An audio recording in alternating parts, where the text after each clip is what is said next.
Namaku Nadira, usia 32 tahun, seorang istri yang telah mengabdi pada suaminya selama hampir 7 tahun.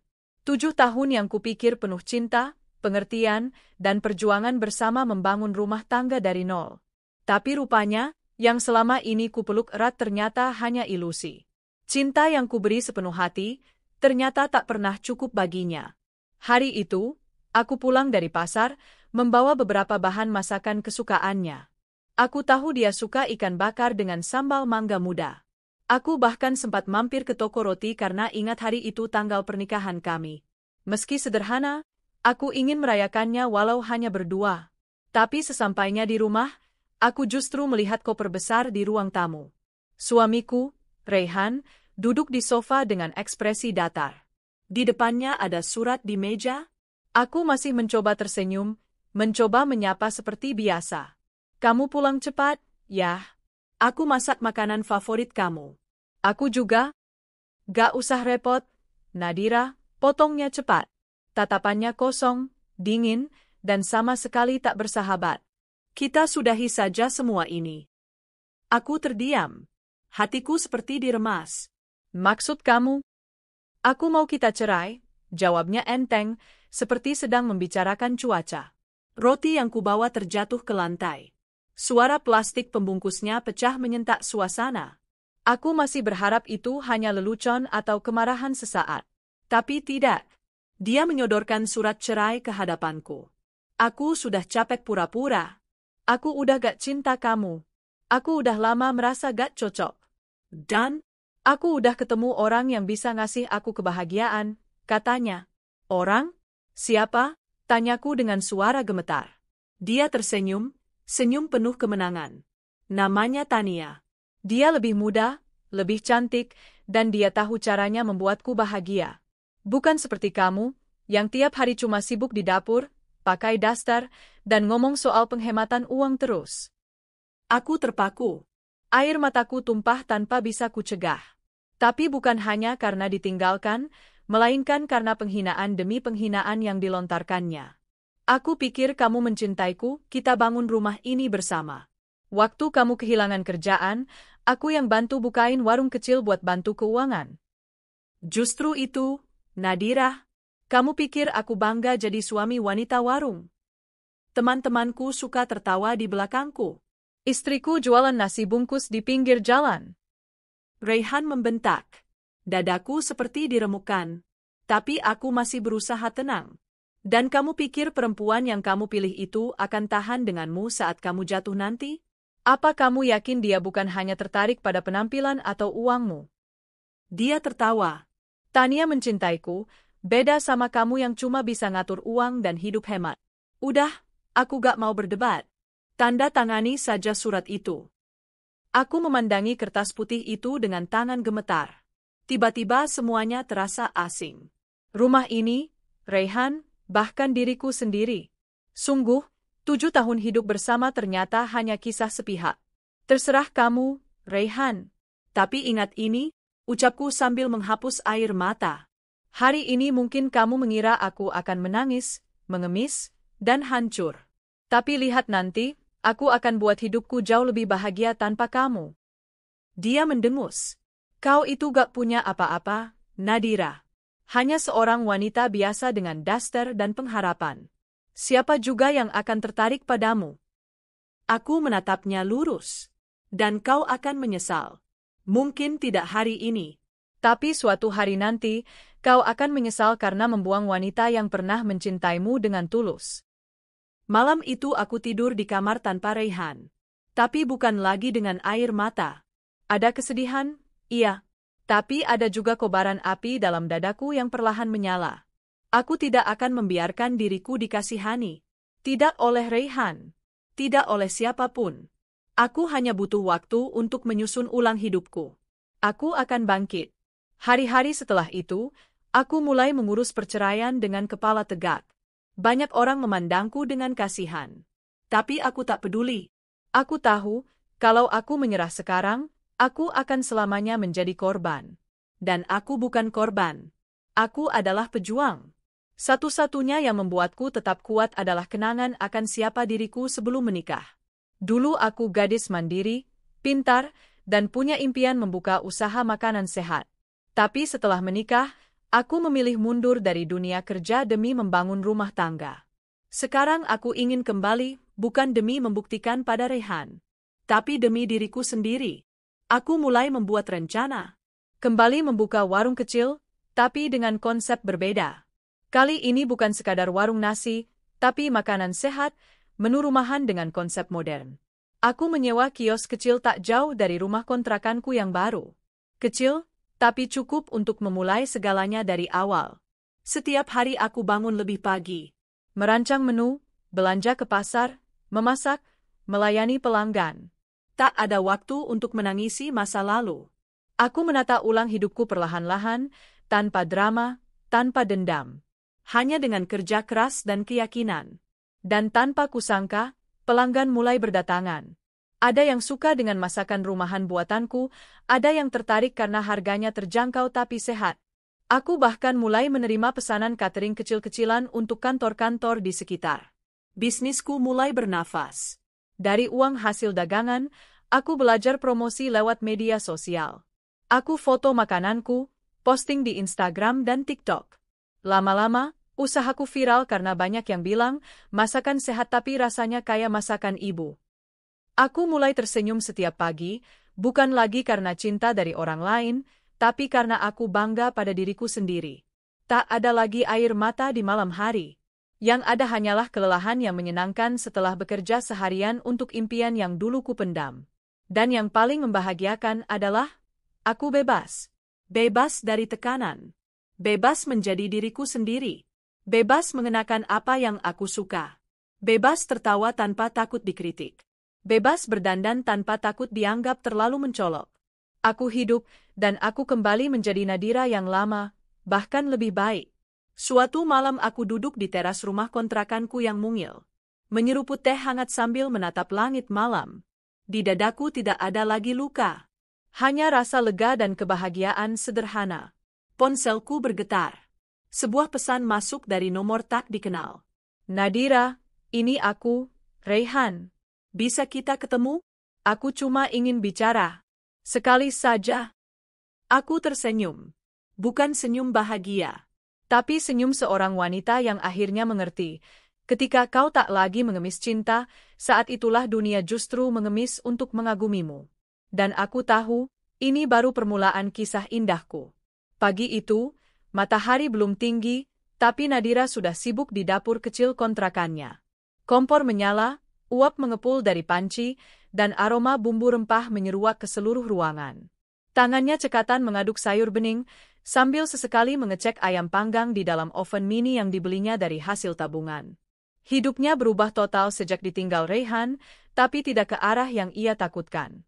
Justru dari luka itu, ia menemukan kembali dirinya yang dulu, tangguh, pekerja keras, dan penuh ide. Warung kecilnya yang diberi nama Dapur Nadira mulai dikenal banyak orang. Berawal dari tetangga sekitar yang membeli menu sehat rumahan, lalu menyebar ke kantor-kantor kecil yang tertarik dengan paket makan siang bergizi. Nadira mengemas semuanya dengan menarik, menggunakan wadah ramah lingkungan dan sentuhan estetika pada setiap kotak makanan. Media sosial menjadi senjata barunya. Ia belajar membuat konten dari YouTube, membuat akun Instagram, dan rutin memotret makanan buatannya. Caption-captionnya penuh semangat, kadang diselipi kata-kata penyemangat bagi para perempuan yang sedang jatuh seperti dirinya dulu. Kita boleh dikhianati, tapi jangan izinkan diri kita kalah. Makanan sehat, hidup sehat, hati sehat. Dari Dapur Nadira, untuk perempuan kuat sepertimu. Salah satu videonya, tentang kisah singkat perjuangan membuka usaha setelah ditalat, viral. Banyak komentar berdatangan, dari para ibu rumah tangga, perempuan yang ditinggal suami, bahkan anak-anak muda yang terinspirasi. Followernya melonjak. Pesanan makin banyak. Ia mulai merekrut satu karyawan, seorang janda muda bernama Wati, yang juga ditinggal suaminya. Nadira ingin Dapur Nadira tak hanya menjadi tempat usaha, tapi juga tempat membangun kembali harga diri perempuan yang pernah dijatuhkan.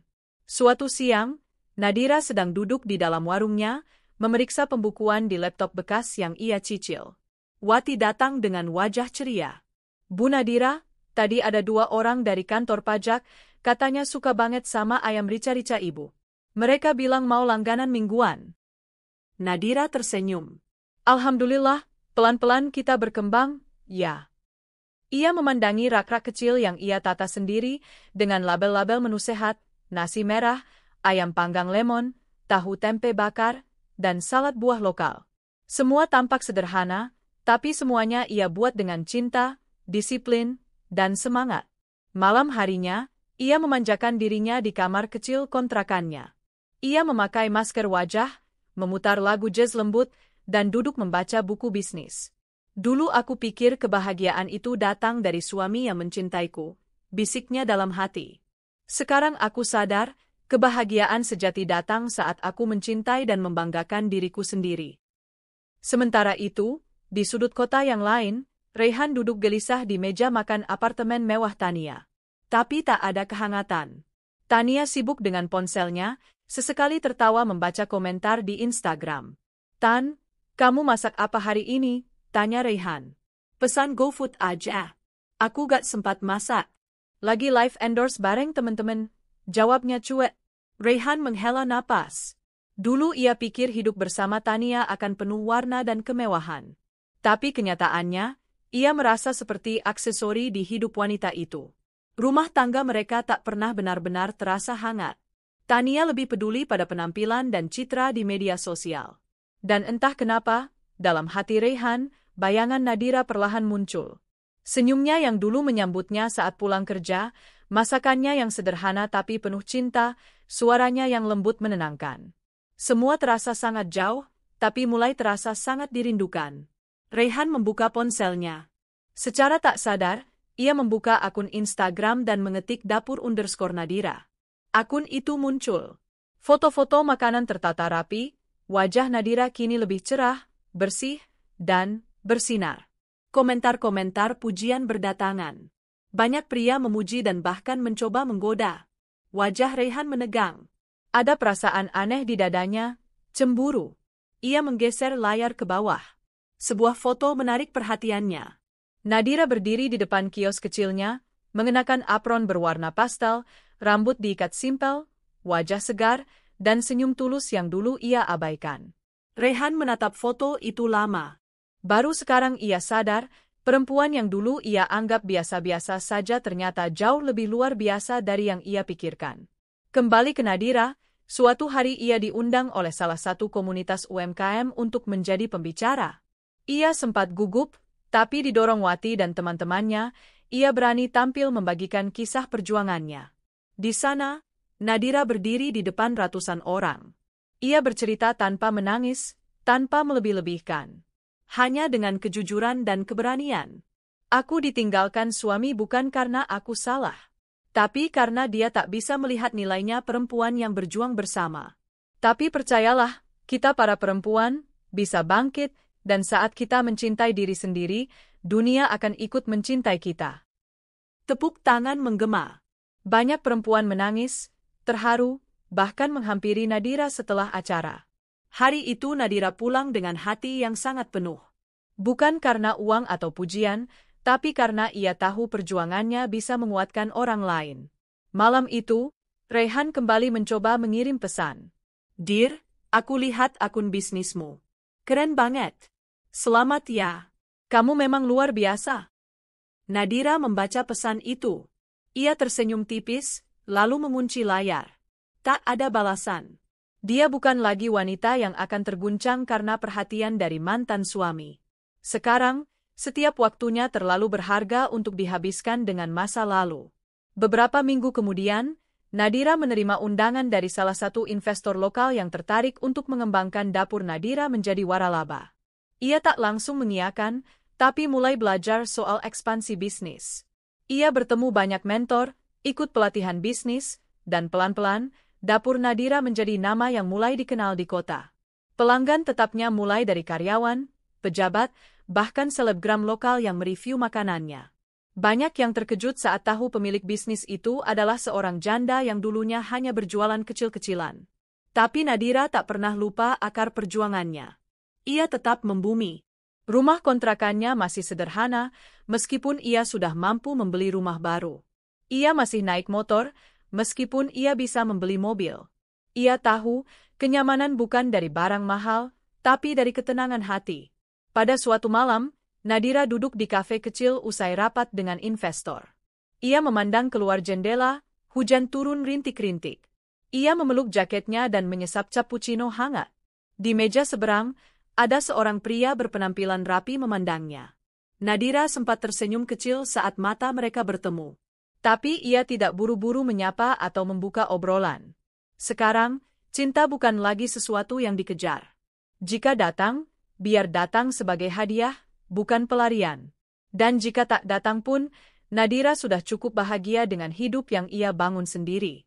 Dan saat hujan makin deras, ia menyenderkan kepala ke kursi. Aku tak butuh Raihan untuk merasa cukup. Karena ternyata, aku sendiri pun sudah sangat luar biasa. Pagi di kota itu masih diselimuti kabut tipis saat Nadira membuka pintu warung barunya yang kini sudah berpindah ke lokasi lebih luas dan strategis. Pelang besar bertuliskan, Dapur Nadira, masakan sehat rumahan, terpampang di depan bangunan 2 lantai bergaya minimalis modern. Tak ada lagi kios kecil yang sempit, kini usahanya telah menjelma menjadi tempat makan kekinian yang nyaman, bersih, dan selalu ramai pelanggan. Di dalam, meja-meja kayu disusun rapi. Aroma masakan khas rumahan langsung menyambut siapapun yang masuk. Lagu-lagu jazz instrumental diputar pelan, menciptakan suasana yang hangat dan profesional. Di pojok kanan ada rak buku kecil bertuliskan, Ruang Inspirasi, tempat pelanggan bisa membaca kisah-kisah pengusaha perempuan tangguh. Dan semua itu adalah hasil kerja keras Nadira. Ia kini tak hanya menjadi pemilik, tetapi juga pemimpin. Mempekerjakan lebih dari 10 karyawan, kebanyakan dari kalangan perempuan yang sebelumnya sulit mendapat pekerjaan. Nadira membimbing mereka seperti saudara, bukan bawahan. Ia ingin setiap wanita yang bekerja di dapur Nadira merasa dihargai dan diberdayakan. Nadira, pesanan dari Rumah Sakit Harapan sudah masuk lagi. Mereka minta paket sehat untuk pasien dan staf selama 2 minggu ke depan, kata Wati sambil membawa nota pemesanan. Alhamdulillah, kita atur jadwal tim dapur ya. Jangan lupa, buatkan juga varian menu baru minggu depan, jawab Nadira sambil tersenyum. Kini, bisnisnya bukan hanya soal uang, tapi juga soal makna. Ia ingin menjadikan dapur Nadira sebagai contoh bahwa kesuksesan bisa dibangun dari kehancuran selama ada kemauan dan keyakinan. Sore itu, Nadira duduk di balkon atas ruang makan lantai 2 sambil memandangi lalu lintas yang padat. Ia mengenakan blus krem elegan dan celana panjang putih. Wajahnya bersih, tenang, dan anggun. Tak ada jejak luka atau amarah dari masa lalu. Hanya cahaya keteguhan yang terpancar dari matanya. Ia membuka ponselnya dan melihat notifikasi pesan. Kak Nadira, aku mau berterima kasih. Berkat semangat dari kontenmu, aku juga berani mulai jualan makanan sehat dari rumah. Doakan semoga aku bisa kaya kakak ya. Salma_bangkit. Nadira tersenyum lembut. Ia membalas. Semangat terus, Salma. Jangan takut gagal, yang penting terus bergerak. Ia tak pernah menyangka, kisah hidupnya akan menginspirasi begitu banyak orang. Dulu ia merasa sendirian saat dikhianati Raihan, tapi sekarang ia merasa dikelilingi ribuan semangat perempuan yang senasib dan ingin bangkit. Setiap malam, Nadira menyempatkan waktu 1 jam untuk membalas DM dan komentar yang masuk. Ia menjadikan itu bagian dari misinya, memberi kekuatan bagi yang dulu pernah merasa lemah. Di sisi lain kota, Raihan duduk termenung di kursi ruang tamu apartemen mewah yang tak lagi semewah dulu rasanya. Sejak bisnis kecil yang ia bangun bersama Tania gagal karena mismanajemen dan gaya hidup boros, keuangannya mulai goyah. Apalagi Tania yang dulu penuh perhatian kini sibuk dengan urusan pribadinya dan endorse sana-sini. Tak ada lagi obrolan hangat, tak ada perhatian, tak ada masakan buatan rumah. Ia membuka Instagram. Akun dapur_Nadira kembali ia buka.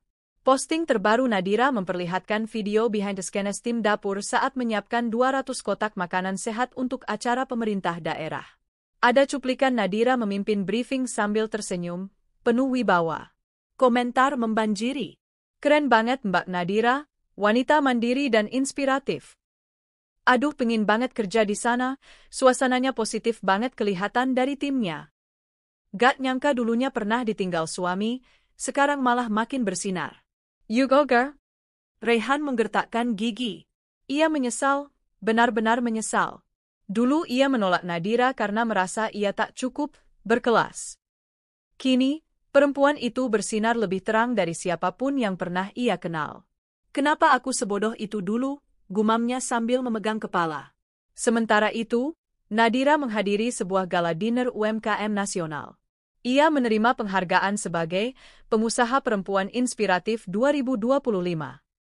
Dengan gaun sederhana berwarna emerald dan rambut disanggul cantik, Nadira tampil memukau di atas panggung. Sambutannya menyentuh hati semua tamu. Saya bukan siapa-siapa. Hanya seorang wanita yang pernah dianggap tidak berharga.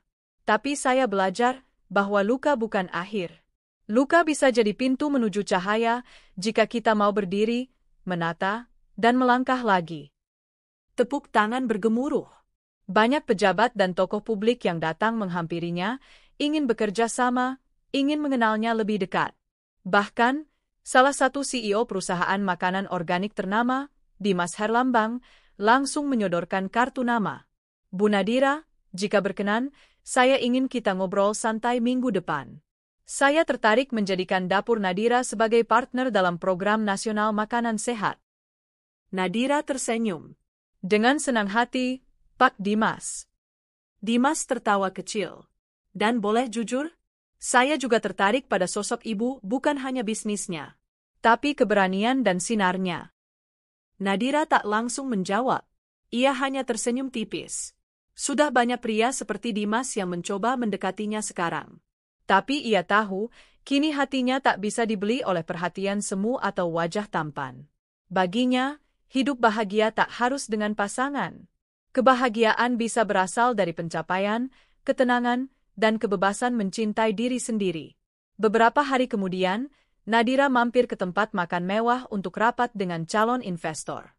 Saat sedang menunggu di meja pojok, ia melihat sosok familiar memasuki restoran. Raihan. Pria itu tampak ragu-ragu, lalu matanya membelalak saat melihat Nadira. Ia berjalan mendekat dengan langkah ragu. Nadira, sapanya pelan. Nadira menoleh, lalu berdiri.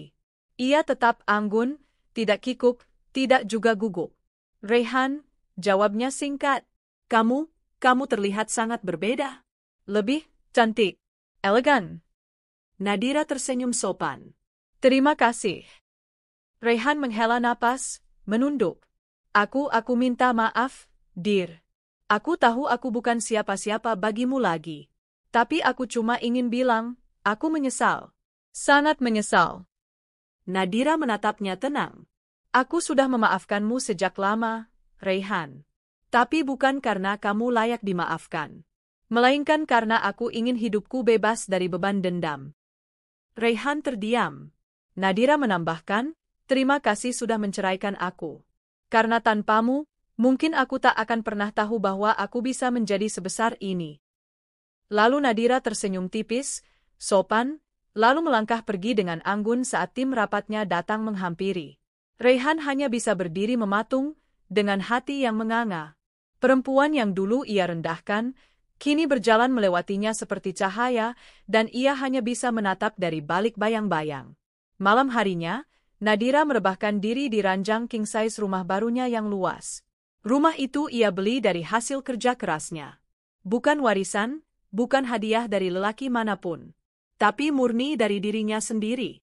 Ia membuka laptop, lalu menulis catatan harian di blog pribadinya. Dulu aku takut jadi sendiri. Takut kehilangan status sebagai istri. Tapi kini aku sadar, status terhebat yang bisa dimiliki seorang perempuan adalah dirinya sendiri. Ia mematikan lampu. Hening. Tenang. Damai.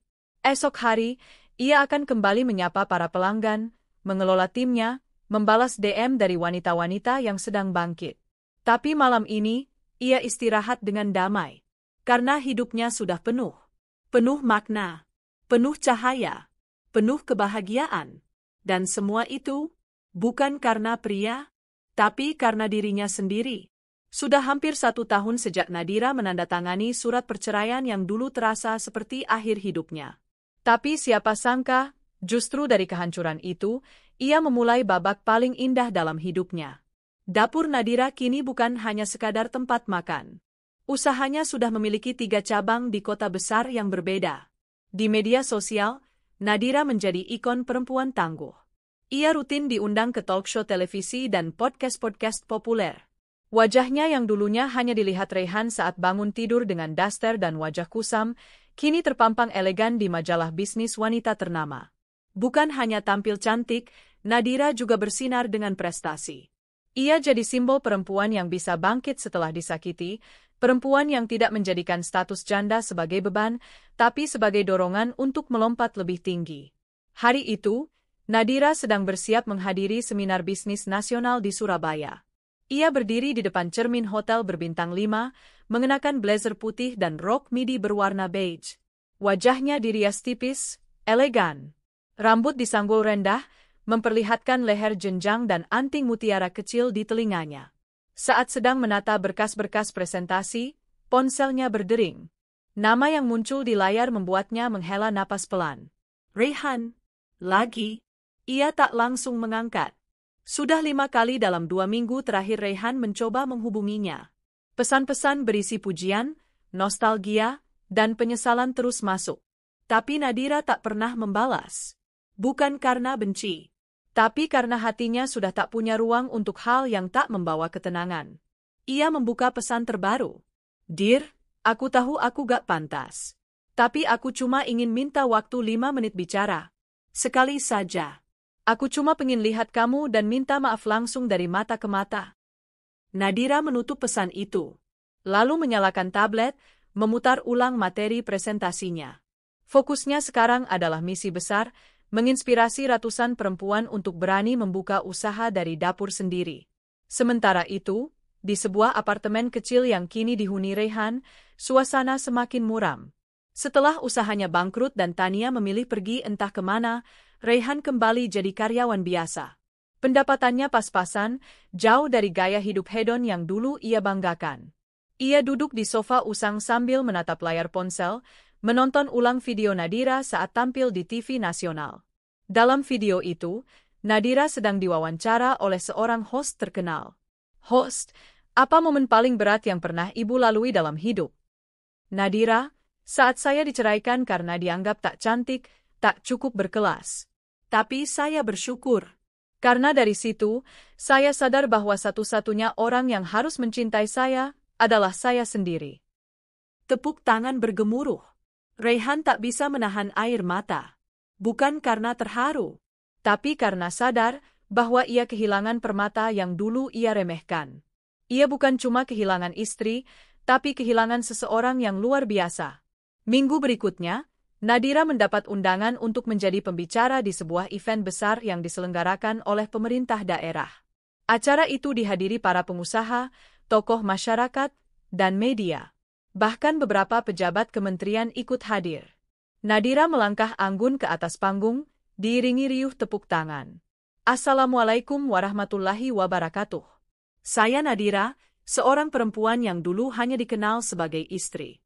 Kini saya berdiri di sini sebagai pemilik bisnis dengan lebih dari 100 karyawan, 3 cabang usaha, dan insya Allah akan terus berkembang.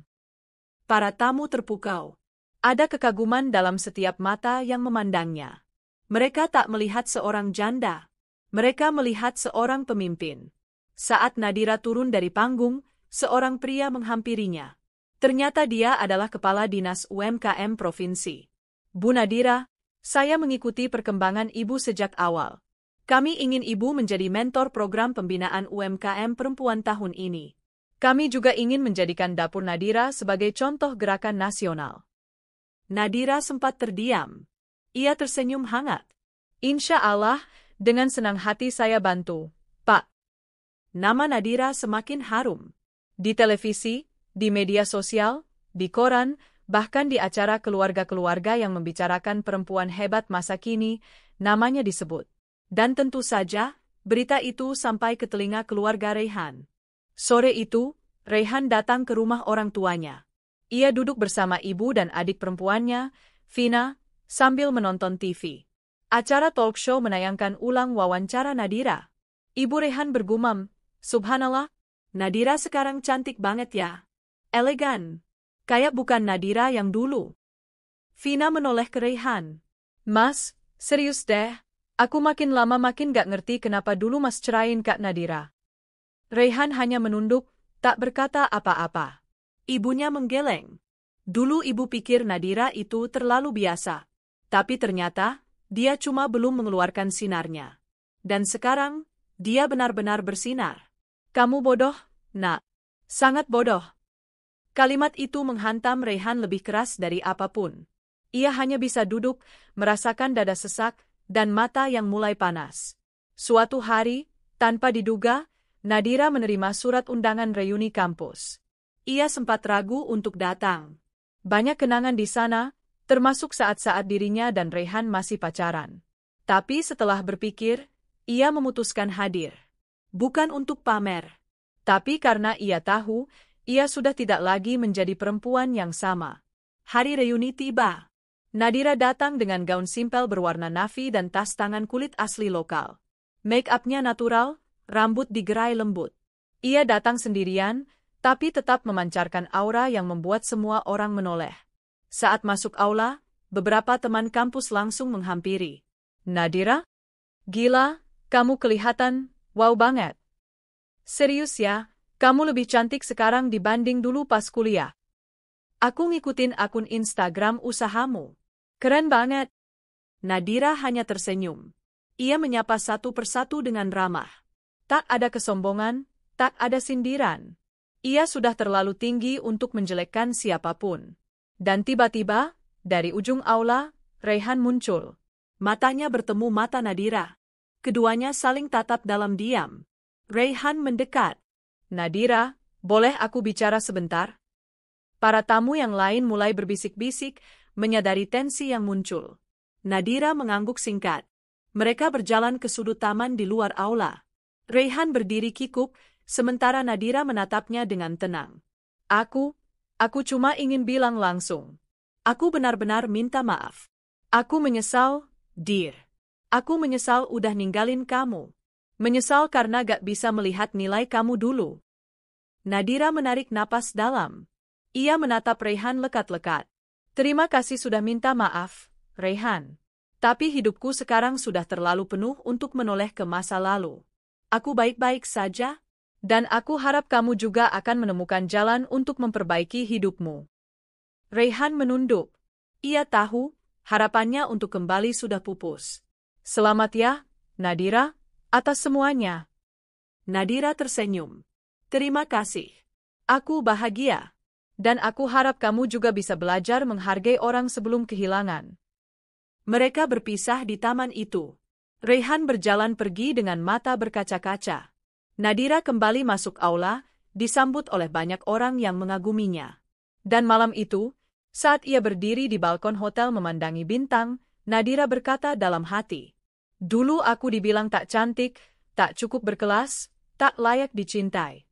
Tapi kini, dunia membuka mata, dan aku membuka hati, bukan untuk mereka, tapi untuk diriku sendiri."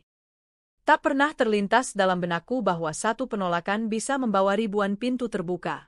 Satu pengkhianatan mampu membangkitkan kekuatan luar biasa dalam diriku. Dan satu luka justru menjadi bahan bakar keberhasilan yang kini kutapaki dengan kepala tegak. Hari itu, aku menghadiri sebuah acara gala dinner yang diadakan Asosiasi Pebisnis Muda Nasional. Diundang sebagai salah satu pembicara, aku tampil dengan gaun hitam berkilau yang membalut tubuhku dengan sempurna. Rambutku ditata anggun, wajahku dipoles riasan elegan namun tegas. Aku bukan sekadar tamu, aku bintang malam itu. Astaga, itu bukan Clara yang dulu kan? Bisik seseorang di antara kerumunan. Dia makin cantik ya, katanya dia janda loh. Tapi makin kaya aja hidupnya, timpal yang lain. Aku hanya tersenyum tipis, tetap melangkah percaya diri menuju panggung. Di belakangku, langkah-langkah decak kagum mengiringi. Tapi yang paling mencolok adalah tatapan sepasang mata yang tak asing bagiku.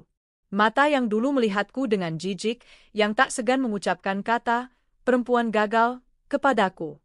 Ya, itu Raihan, dan di sampingnya, seperti biasa, Citra, si mantan pelakor yang kini jadi istri sahnya. Sungguh dunia lucu sekali. Mereka ternyata juga hadir sebagai undangan, hanya bedanya aku naik ke atas panggung malam itu, sementara mereka hanya penonton. Selamat malam, hadirin yang terhormat. Saya Clara Amelia. Malam ini, saya ingin membagikan sedikit cerita tentang bagaimana rasa sakit bisa berubah menjadi bahan bakar kesuksesan. Suasana ruangan senyap, semua fokus pada kata-kataku. Dan aku berbicara dengan hati. Ada kalanya hidup membawa kita pada titik nol. Saya pernah ditolak, dikhianati, bahkan dianggap tak layak oleh orang yang saya cintai. Tapi saya tidak mengemis. Saya tidak meminta untuk dipertahankan. Saya memilih bangkit dan membuktikan bahwa saya tak perlu siapapun untuk bersinar. Seketika, ruangan diselimuti tepuk tangan. Kamera wartawan menyorotku.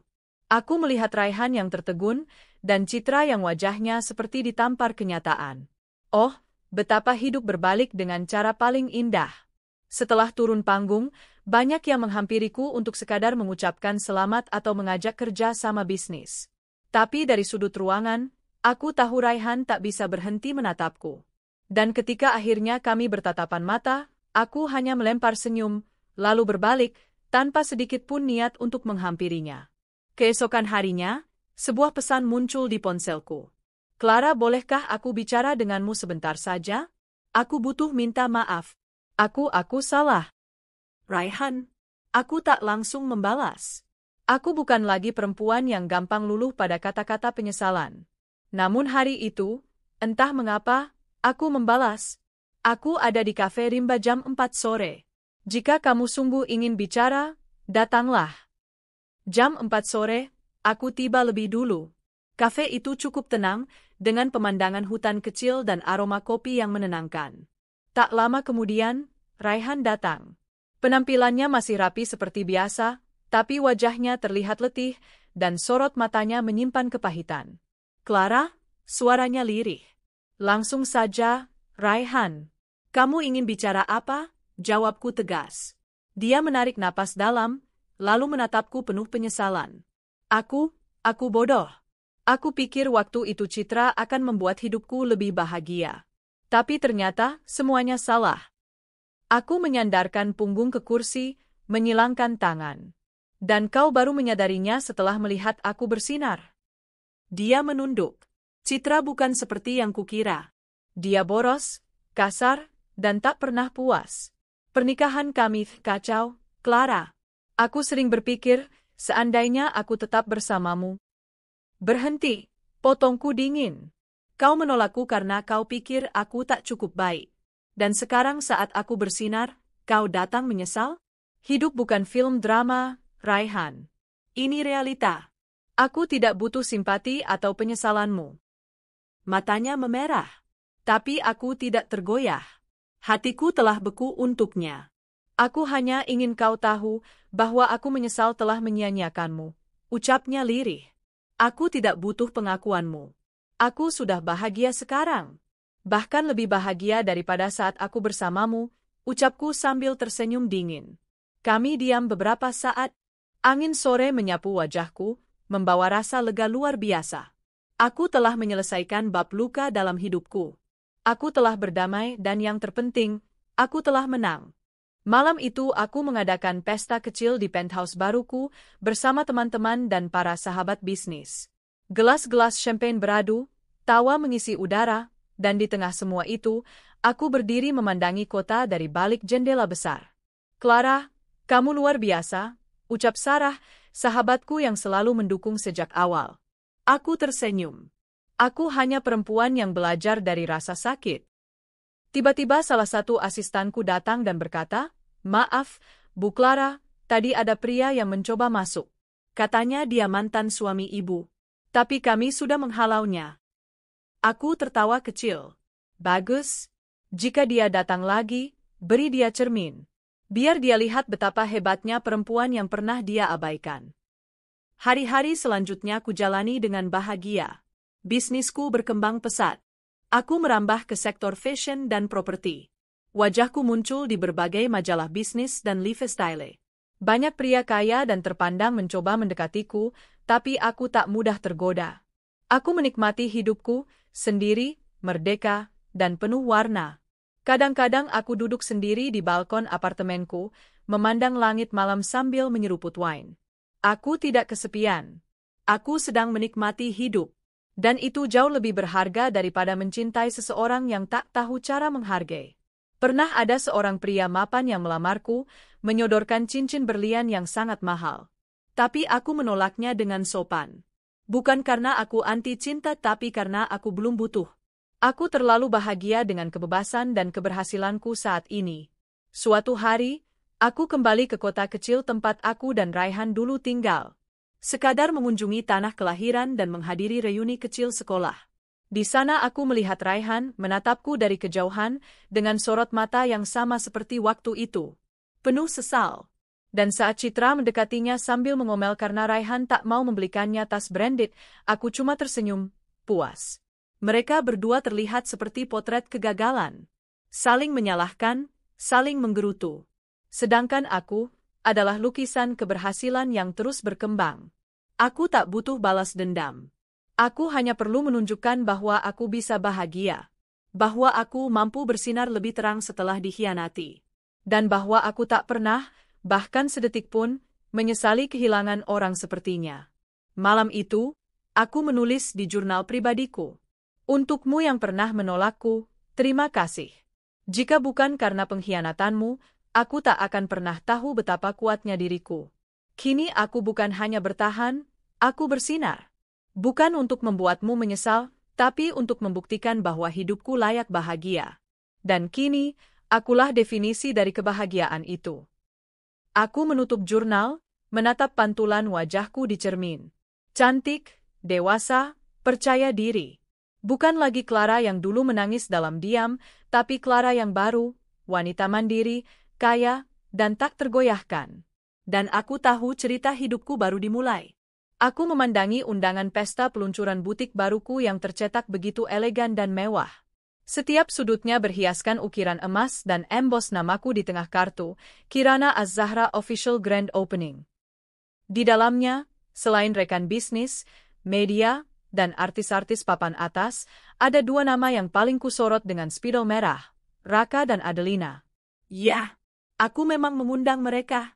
Bukan karena aku haus pengakuan, tapi karena aku ingin mereka tahu bahwa Kirana yang dulu mereka remehkan sudah jauh meninggalkan titik di mana mereka berdiri. Aku ingin mereka menyaksikan sendiri bahwa wanita yang pernah mereka buang kini bersinar lebih terang dari yang pernah mereka bayangkan. Hari pesta pun tiba. Venue yang kupilih adalah Hotel Bintang 5 milikku sendiri, tempat di mana bisnis butikku akan memulai debutnya. Karpet merah digelar, wartawan berlomba memotret para tamu penting yang hadir, dan para model mengenakan koleksi pertamaku yang bertema Rebirth of a Queen. Aku sendiri muncul terakhir. Dengan gaun emas berkilau yang dirancang khusus oleh desainer internasional, rambut disanggul tinggi elegan, dan langkah penuh percaya diri, aku berjalan melewati karpet merah seakan dunia ini panggungku.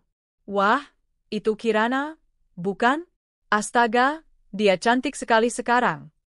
Gila, dia kayak artis Hollywood. Aku mendengar bisik-bisik kekaguman itu. Tapi yang paling kutunggu adalah ekspresi dua orang, Raka dan Adelina. Dan akhirnya, mereka datang. Raka mengenakan setelan abu-abu yang mahal, tapi aku bisa melihat jelas kecanggungan dalam matanya. Sedangkan Adelina mencoba tampil mewah dengan gaun yang sepertinya terlalu mencolok untuk acara formal. Mungkin dia berharap membuatku terlihat kalah, tapi nyatanya, semua mata justru tertuju padaku, bukan padanya. Kirana, suara Raka memanggil dengan ragu. Aku menoleh, tersenyum tipis. Selamat datang, Raka. Adelina. Tempat ini luar biasa, ini semua milikmu, tanya Adelina, suaranya terdengar seperti berusaha menutupi rasa iri. Aku mengangguk tenang. Ya, butik ini hanya salah satu dari beberapa lini bisnis yang sedang aku kelola. Raka menatapku lama. Kau benar-benar berubah. Ya, jawabku datar. Aku berubah setelah dibuang oleh orang yang kupikir akan melindungiku seumur hidup. Adelina tersenyum masam. Kau memang selalu punya ambisi, ya? Aku menatapnya. Tidak, aku hanya belajar bahwa hidup tidak bisa digantungkan pada seseorang yang mudah berpaling hanya karena godaan sesaat. Kau mengira kau menang, Del? Sayangnya, aku tidak ikut bermain dalam permainan kalian. Aku naik level, kalian tetap di tempat. Mereka terdiam. Mungkin tidak menyangka aku akan sefrontal itu. Tapi aku tidak peduli. Tiba-tiba, suara pembawa acara terdengar memanggilku ke panggung untuk memberikan sambutan. Aku menatap mereka berdua sebentar sebelum berkata, "Maaf, aku harus naik ke panggung." Nikmati pestanya. Makanan dan minuman semua gratis, tidak seperti dulu, saat aku yang dituduh pemboros karena belanja satu tas kecil. Tawa sinis kecil menyertai langkahku menuju panggung. Sementara para tamu bertepuk tangan, kamera merekam setiap gerak-gerikku. Terima kasih semuanya telah hadir di peluncuran butik pertamaku. Malam ini bukan hanya tentang mode, tapi tentang harapan, kepercayaan diri, dan kebangkitan. Aku pernah berada di titik terendah hidupku. Tapi justru dari titik itu, aku menemukan kekuatanku. Dan hari ini, aku berdiri bukan sebagai wanita yang pernah ditinggalkan, tapi sebagai wanita yang memilih untuk bangkit. Suasana menjadi hening sejenak sebelum tepuk tangan membahana. Air mataku menetes, bukan karena sedih, tapi karena bangga terhadap diriku sendiri. Setelah turun panggung, aku melihat sosok pria yang tak asing, Rendra, salah satu pengusaha muda yang selama ini sering berinteraksi dalam proyek CSR dan juga dikenal sebagai pria cerdas, dermawan, dan sangat tampan. Dia mendekatiku. "Penampilanmu luar biasa malam ini," katanya, menyodorkan segelas wine. "Terima kasih," jawabku, tersenyum. "Aku hanya mencoba menikmati hasil kerja keras." Aku kagum, Kirana. Kau benar-benar inspirasi. Dan aku ingin mengenalmu lebih dekat, jika kau bersedia. Aku memandang matanya yang tulus. Lalu aku tersenyum lebar. Terima kasih, Rendra. Tapi saat ini, aku sedang jatuh cinta. Dengan siapa? Tanyanya lembut. Dengan hidupku sendiri. Dia tertawa kecil. Jawaban yang luar biasa. Di pojok ruangan, aku sempat melirik ke arah Raka. Matanya menatapku penuh sesal, dan Adelina terlihat tak nyaman karena tak ada yang benar-benar mempedulikannya di pesta ini. Mereka tampak kecil, sangat kecil. Aku tidak menyimpan dendam. Aku hanya ingin mereka tahu, aku tidak pernah membutuhkan mereka untuk bersinar. Dan malam itu, di tengah sorak-sorai, musik, dan lampu mewah, aku menyadari satu hal, balas dendam terbaik bukanlah dengan menyakiti, tapi dengan memperlihatkan bahwa tanpa mereka pun, aku bisa bahagia, bahkan lebih dari yang pernah mereka bayangkan. Aku adalah Kirana, wanita yang pernah mereka campakkan. Kini berdiri tegak, cantik, kuat, dan tak tersentuh. Pagi itu, aku duduk di balkon penthouse milikku, menyeruput secangkir kopi hangat sambil menatap langit Jakarta yang mulai cerah. Angin berhembus lembut, membawa aroma kopi dan udara kebebasan yang selama ini kudambakan. Aku tersenyum, bukan karena keberuntungan, tapi karena perjuangan panjang yang akhirnya membawa hasil manis. Di tanganku ada undangan gala dinner dari salah satu brand fashion mewah asal Prancis yang ingin menjadikanku sebagai salah satu brand ambasador mereka untuk wilayah Asia Tenggara. Sebuah pencapaian luar biasa yang bahkan tak pernah terlintas di benakku saat dulu aku hanyalah istri yang dituduh tak berguna dan dicampakkan demi pelakor yang haus harta. Ponselku berdering. Dari asistanku. "Bu Kela, sudah dipastikan tamu-tamu VIP malam ini akan hadir. Termasuk media dan Pak Daniel serta istri barunya juga konfirmasi hadir." Aku tersenyum kecil. Tentu saja Daniel tak bisa menolak undangan acara sebesar itu, acara yang perusahaanku sponsori secara penuh. Aku memang tak lagi ingin membalas dendam, tapi bila takdir memberiku kesempatan untuk menunjukkan bahwa aku tak hancur setelah ditolak dan dikhianati, kenapa tidak? Malam itu, acara gala dinner berlangsung megah. Gedung ballroom Hotel Bintang 5 tempat acara diadakan dihiasi lampu kristal dan bunga-bunga segar. Gaun panjang warna merah marun yang kupakai malam itu membuatku tampak anggun dan memukau. Makeup flawless dan tatanan rambut elegan semakin menonjolkan auraku yang memancar terang di antara para tamu elit. Ketika aku melangkah masuk, semua mata tertuju padaku. Ada bisik-bisik kecil dan tatapan kagum yang tidak bisa mereka sembunyikan. Termasuk dari Daniel.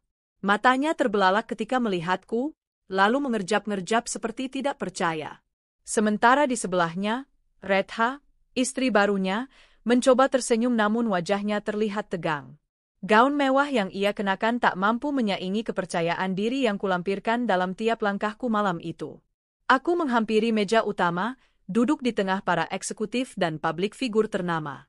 "Selamat malam, semuanya," sapaku hangat. Daniel masih tak bisa menahan rasa terkejutnya. Aku bisa membaca jelas dari sorot matanya, penyesalan. Ia ingin menyapaku, namun mulutnya seperti keluh. Dan jujur saja, aku tidak peduli. Malam ini bukan tentang dia. Malam ini tentangku. Tentang pencapaianku. Tentang kebahagiaanku.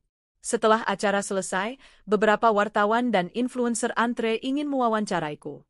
"Bu Kela, apa rahasia Anda bisa bangkit setelah perceraian dan kini menjadi pengusaha sukses yang dikagumi banyak wanita?" Aku menjawab dengan senyum. "Jangan pernah biarkan penolakan menghancurkanmu. Penolakan hanyalah pintu menuju peluang lain." Aku tidak bangkit untuk membuktikan pada orang lain, tapi untuk membuktikan bahwa diriku layak bahagia. Para wartawan bertepuk tangan kecil. Dan aku tahu, Daniel pasti mendengar semuanya. Beberapa hari kemudian, Daniel menghubungiku lewat WhatsApp. "Kela, kau luar biasa sekarang. Aku hanya ingin bilang, aku bangga pernah bersamamu." Aku menatap pesan itu, lalu tersenyum kecil. Dulu, pesan semacam itu bisa membuatku luluh. Tapi sekarang tidak lagi. Aku membalas singkat, "Terima kasih.